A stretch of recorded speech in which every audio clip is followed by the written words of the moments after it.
maliit na nayon na napapalibutan ng mga luntiang halaman at nagtataasang puno, may isang kwento naglalakbay sa hangin. Ito ay ang kwento ng masipag at ang tamad na langgam. Hello sa inyo! Ako ang langgam na masipag at determinado. Lagi handa magtrabaho para sa ikabubuti ng aking komunidad. Ako ay maingat sa aking gawain at palaging handa magtulungan. Ako ay madalas na kumakatawan sa mga taong masipag, may determinasyon, at palagi nagtutulungan para ladasin ang anumang suliranin. Ako ay nagsisilbing inspirasyon sa pagiging masipag at matyaga sa bawat gawain. Ako ay isang mapanuri at makanindigan aktor sa kwento. Sa simula, ako ay may pangarap na mapadali ang aking buhay. Ngunit sa huli, natutunan kong mahalaga ang pagtutulungan at pagiging bahagi ng isang samahan. Ako ay sumisimulo sa mga taong walang pakialam sa nangyayari sa kanilang paligid at ang pagiging tamad. Sa aking paglalakbay, natutunan kong maging bahagi ng isang komunidad at magbigay kahulugan sa aking buhay. Naglalaro ang araw sa kalangitan habang maingay na naghahakot ng pagkain ang masipag na langgam. Bakit ka nagpapagulo paghahapos ng mga pagkain? Kailangan namin ito para sa tag-ulan. Ang tagpuan ay malayo ka. Ang mga pagkain ay sagana. Huwag mong paguli ng sarili mo.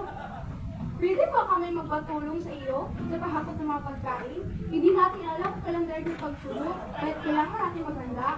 Hindi ko sasayangin ang oras ko sa paghahapos ng mga pagkain. Mas mabuti mag-enjoy na lang ako.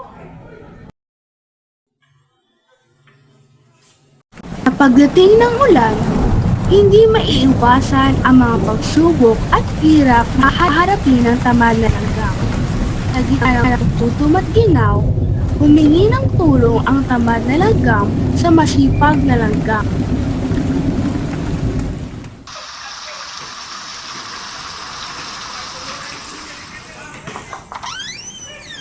Kaibigan, maaari ba akong humingi ng tulong sa iyo? Bakit hindi ka naghanda ng iyong pagkain? Hindi ko inaasahan ng malakas ang darating na ulan. Oo, tutulungan kita. Maraming salamat sa iyong tulong, kaibigan. O ano, natutunan mo na ba ang kailangan ng pagkikipagtulungan at pagiging masipag? Natutunan ko na, aking kaibigan.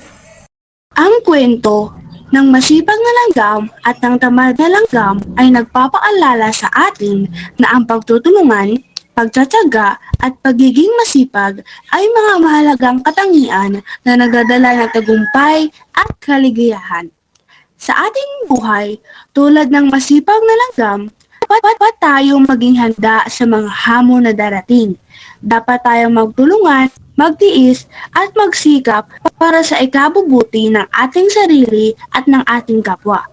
Sa pagkakaisa at pagiging masipag, matatapos natin ang anumang gawain at matatamo natin ang ating pangarap.